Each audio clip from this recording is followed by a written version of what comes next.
sejahtera bagimu. Dijawab dan bagimu juga. Dan bagimu juga. Oke, pagi ini adalah Hari Ibu Internasional.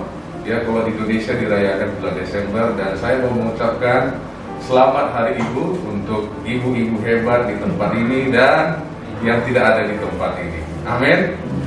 Dan selamat datang di New Life Anglican Church buat yang baru pertama kali hadir. Nah, sebelum kita mendengarkan firman Tuhan, mari kembali kita bersatu di dalam doa. Berbicaralah kepada setiap kami melalui firman-Mu yang tertulis. Dalam nama Bapa, Putra, dan Roh Kudus. Amin. Minggu lalu kita belajar dari Yohanes pasal 20 mengenai Maria dipulihkan. Dan hari ini kita pasal yang sama tapi di bawah. Dan minggu lalu gambar abang ini ada di mana-mana. Ada yang tahu siapa dia? Pep Guardiola, pelatih Manchester City.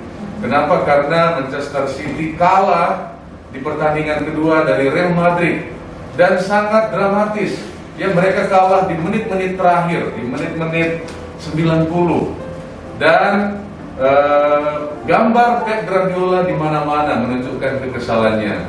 Dan satu kata yang disematkan dengan Pep Guardiola ini adalah Pep Guardiola gagal. Nah, seringkali kita suka menilai orang dengan apa yang dilakukan, dengan kesalahannya atau kegagalannya. Padahal Pep Guardiola ini pelatih yang hebat, tapi mungkin akan dikenang. Ya, wah, Pep Guardiola gagal. Ya kan, kita suka menilai orang karena kegagalannya. Nah, saya mau tanya, next, bagaimana kita mengenal Thomas?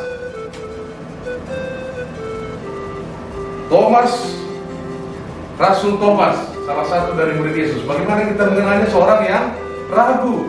Kalau di sekolah minggu kita ajari jangan ragu, seperti Thomas, kita harus percaya. Nah, gitu kan? Orang mengenal Thomas karena keraguannya. Nah, pertanyaannya, siapakah Thomas? Next.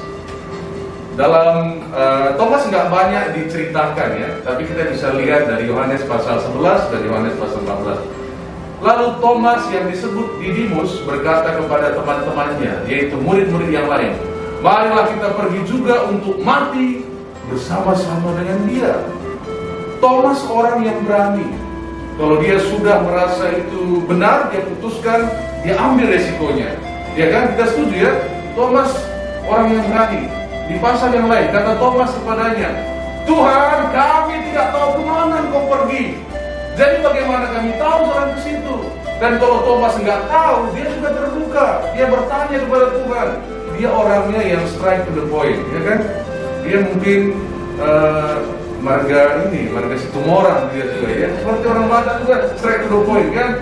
Kalau kami nggak tahu ya gimana kami ikut Tuhan. Jadi Thomas ini orangnya, kalau dia belum tahu, dia tanya alasan. Kenapa Tuhan? Dan kalau dia sudah yakin, wah, dia mati juga mau. Nah, jadi jangan-jangan Thomas bukan seperagu yang kita kira. Jadi selama ini kita berdengar, oh jangan kayak Thomas, atau kita ledek orang lain kan. Wah, kayak si Thomas dia, gitu kan. Nah, waktu Yesus datang, waktu itu murid-murid ketakutan, tadi kita baca, dia tidak ada, ya. Dia tidak ada di sana. Kemana Thomas? Mungkin karena dia orangnya realistik, ya kan. Dia tanya alasannya apa. Mungkin setelah mengikut Yesus 3 tahun, melihat mujizat, dan dia melihat Yesus akhirnya dipakukan di salib, melihat Yesus tidak berdaya. Akhirnya Thomas mulai mikir, jangan-jangan aku mengikut yang salah. Kenapa? Karena harapan Thomas kepada Yesus begitu tinggi. Harapannya tinggi, kenapa? Untuk memulihkan Israel. Tapi kenyataannya dia melihat bahwa Yesus mati di kayu salib.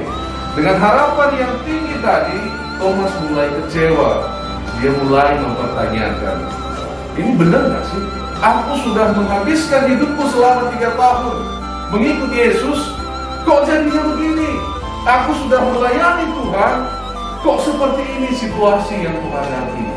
Kira-kira itu pertanyaan Thomas. Makanya tidak dijelaskan kenapa dari situ. Mungkin saya kira Dia berjalan, dia pergi mungkin ke Podomoro ya. Dia lagi mikir, kenapa Yesus? Kenapa hal ini bisa terjadi kepada saya? Dan apa yang terjadi? Kita next. Dikatakan di dalam ayat 24 sampai 25, tetapi Thomas, seorang dari ke-12 murid itu yang disebut Didimus, tidak ada bersama-sama mereka ketika Yesus datang ke situ. Maka kata murid-murid yang lain itu kepadanya, kami telah melihat Tuhan. Coba bayangkan scan ini ya. Misalnya kan, anggaplah saya Thomas gitu ya. Dan tadi pagi kalian semuanya ketemu Yesus di sini yang sudah bangkit dari kematian. Karena saya datang dan waktu Tambun ketemu tapi tadi saya lihat Yesus loh. Ketemu Bu Alice, tadi saya lihat Yesus gitu. Dan Thomas mulai berpikir, kenapa semuanya ketemu Yesus, saya enggak?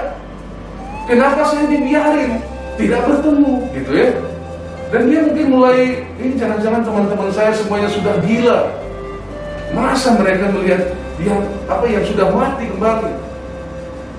Dan Tuhan membiarkan Thomas ini dalam keraguannya. Dia seorang diri. Dan apa yang terjadi setelah dia mendengarnya? Next, Thomas berkata, tetapi Thomas berkata kepada mereka, sebelum aku melihat bekas paku pada tangannya, dan sebelum aku mencucukkan jariku ke dalam bekas paku itu, dan mencucukkan tanganku ke dalam lambungnya, sekali-kali aku tidak akan percaya. Thomas minta 3 tanda. Ya kan? Kalau tidak saya lihat 3 tanda ini, aku tidak akan percaya. Melihat bekas paku, mencucukkan ke jariku ke dalam bekas paku itu, dan mencucukkan tanganku ke dalam lambungnya. Mungkin dia sudah merasa gila kan? Jessica ketemu Jessica, lihat Yesus loh. Kamu sudah. Dan dia mungkin, kenapa saya dilupakan? Dan apa yang terjadi? 8 hari berikutnya, ya. Next. 8 hari kemudian, murid-murid Yesus berada kembali dalam rumah itu dan Thomas bersama-sama dengan mereka. Sementara pintu-pintu terkunci, Yesus datang dan ia berdiri di tengah-tengah mereka dan berkata, damai sejahtera bagi kamu. Dia nggak bilang, mana si Thomas? Yang tidak percaya itu.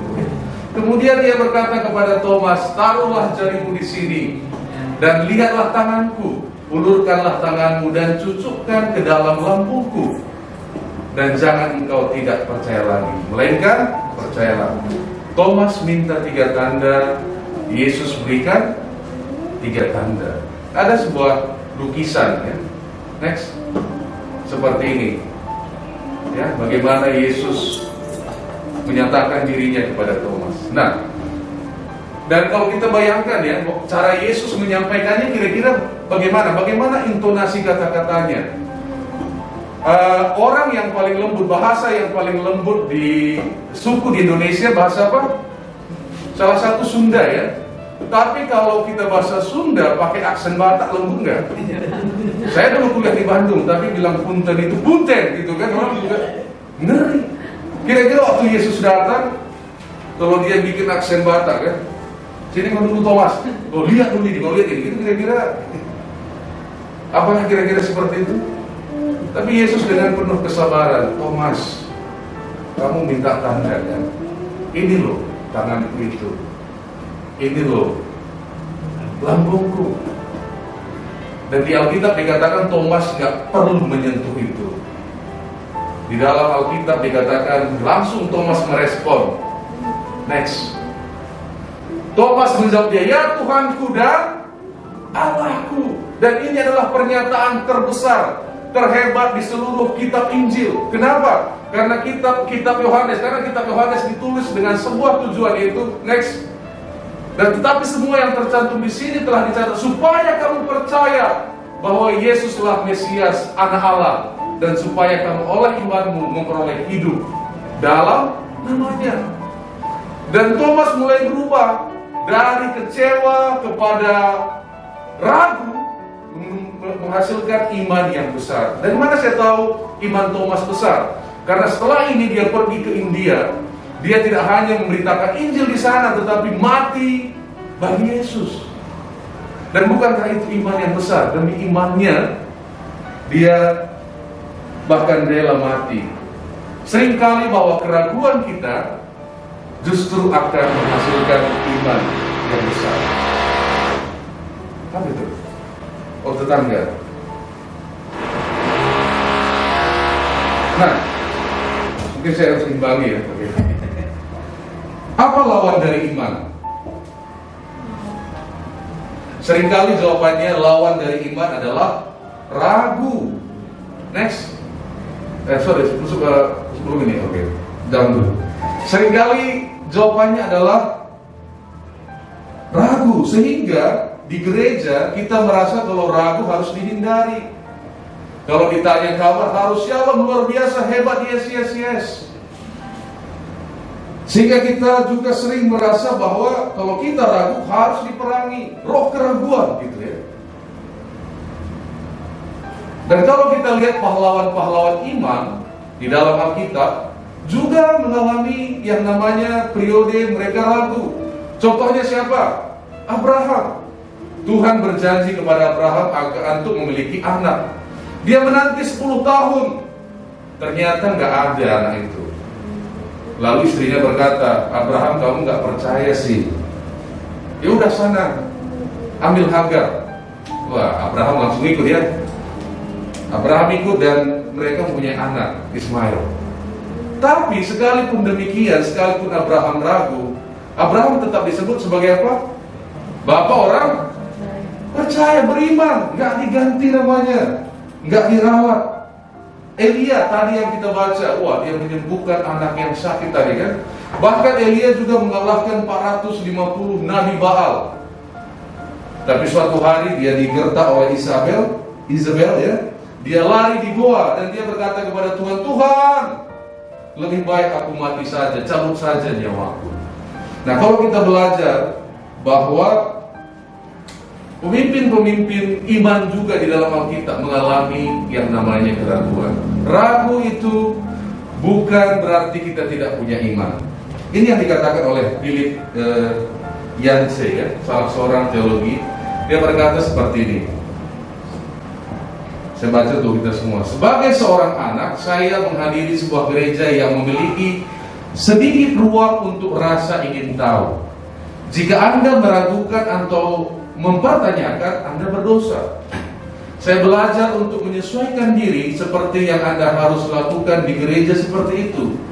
Sementara keraguan yang mendalam itu, pertanyaan-pertanyaan yang mendalam itu tidak terjawab dengan cara yang memuaskan.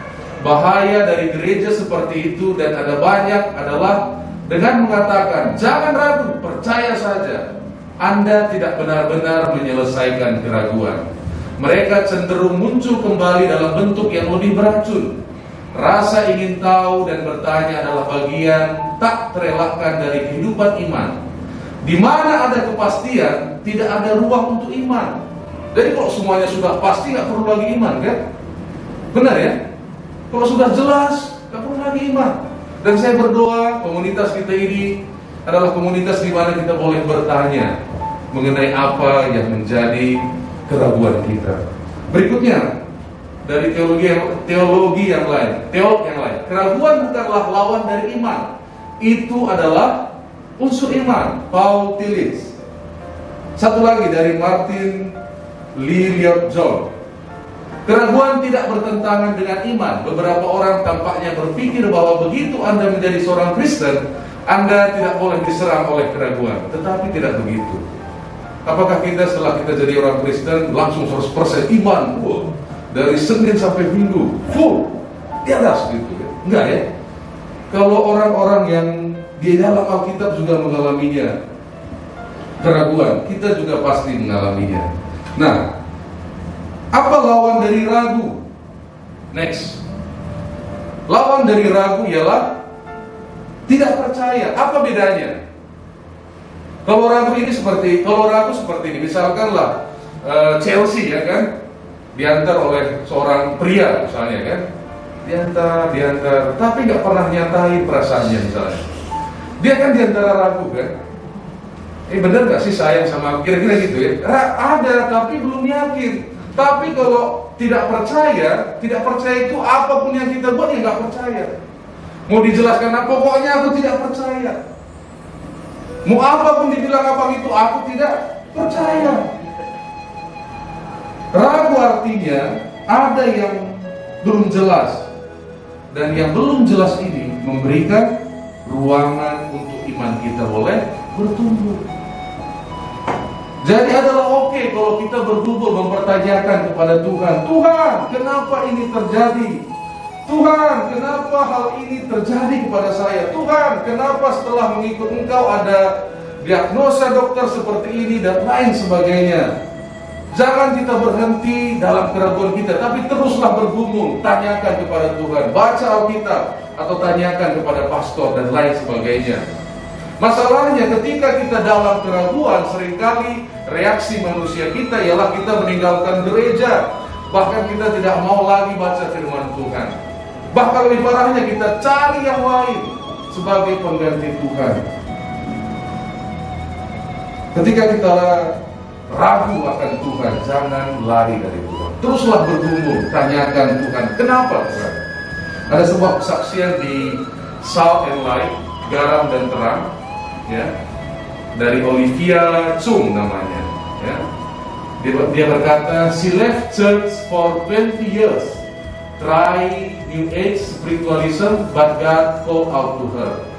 Dia meninggalkan gereja selama 20 tahun dan dia mencoba agama New Age, dan akhirnya dia kembali ke gereja. Dan itu adalah fotonya ketika dia dikonfirmasi, ya, di gereja Anglikan setelah dibaptis. Ada masa konfirmasi.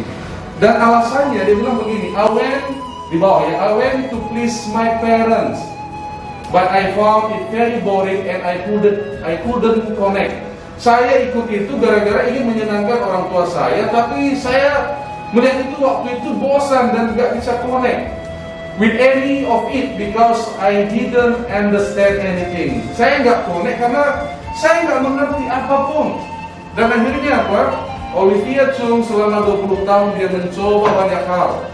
Di dalam kesaksiannya ada banyak hal dicoba. Sampai akhirnya suatu hari karena proses dalam hidupnya, dia kembali kepada Tuhan. Dan dia bilang seperti ini. Next. Looking back at those 20 odd years. Odd itu apa? Aneh ya. Ya, melihat kembali kepada 20 tahun yang di belakang, that I was away from the church, yang saya meninggalkan gereja, I didn't find peace doing all those other things. Saya sebenarnya nggak menemukan kedamaian melakukan hal-hal yang saya selalu lakukan. I had been drawn to the New Age movement because of all the supernatural stuff. Saya ditarik ke agama New Age gara-gara hal-hal yang berbau supernatural. Ya, kayak ada ininya lah, spirit-spiritnya ya, roh-rohnya. Nah, I had gone this big round, open myself up to unnecessary things. Saya sudah pergi dan membuka diri saya kepada hal-hal yang gak penting, spend a lot of money, menghabiskan banyak uang.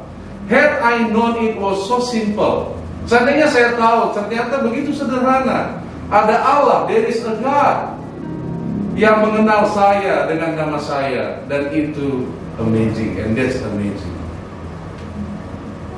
Seringkali reaksi kita adalah ketika kita ragu, kita pergi meninggalkan Tuhan. Dan hari ini kalau kita ragu, nggak ada masalah. Tapi bawa keraguan kita itu, bawa pertanyaan-pertanyaan kita itu kepada Yesus. Dan sama seperti Thomas, saya percaya Yesus akan menjawab setiap keraguan kita. Tahun lalu ibu mertua saya kena COVID-19. Saya dan istri juga kena. Waktu-waktu kena itu, waktu saya melihat ketiga putri saya juga tangis lihat, kenapa Tuhan gitu? Kalau saya lewat ini gimana putri kami bertiga ini?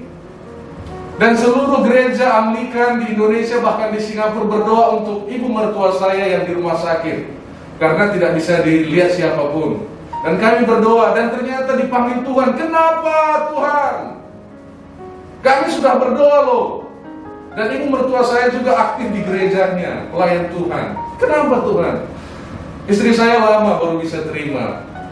Kami juga dalam periode mempertanyakan Tuhan, kok ini yang terjadi Tuhan?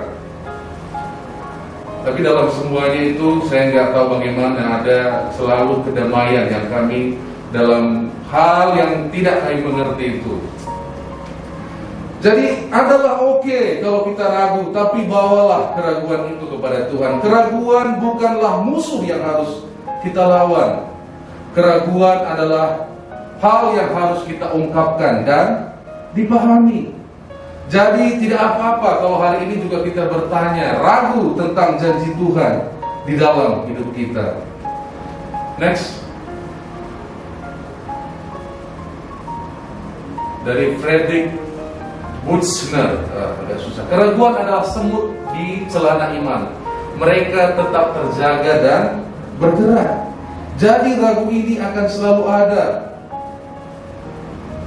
Tapi dalam keraguan ada ruang untuk iman kita boleh bertumbuh. Di dalam ayat 29 kata Yesus kepadanya, karena engkau telah melihat aku, maka engkau percaya. Berbahagialah mereka yang tidak melihat namun percaya. Di Ibrani dikatakan iman adalah dasar dari segala sesuatu yang kita harapkan dan bukti dari segala sesuatu yang tidak kita lihat. Dalam ketidakjelasan, dalam keraguan kita, ada ruangan untuk kita boleh bertumbuh. Dan seringkali melalui keraguan, melalui proses keraguan, muncul iman yang besar. Dan di awal tadi saya katakan bahwa seringkali orang mengenal karena kegagalannya, seperti Thomas. Tapi Tuhan tidak melihat Thomas dengan keraguannya seorang yang gagal. Tuhan, saya ingin kita melihat bahwa Tuhan kita sangat sabar dan bermurah hati dengan keraguan kita. Dan dia tidak berkata, ini kau lihat ini, nah enggak. Thomas ini lumbungku. Dan hari ini, pagi ini, jika kita merasa aku ragu akan ini, aku ragu akan itu, mari bawa kepada Tuhan. Mungkin kita punya pertanyaan tentang iman kita, mari bawa kepada Tuhan. Mungkin kita punya pertanyaan tentang masa depan kita, tentang iman kita, mari bawa kepada Tuhan. Kenapa? Karena keraguan bukan musuh yang harus dilawan. Tapi kemana keraguan kita bawa, ini sangat penting. Jangan bawa ke tempat lain, tapi mari bawa datang kepada Tuhan. Mari kita bersatu di dalam doa.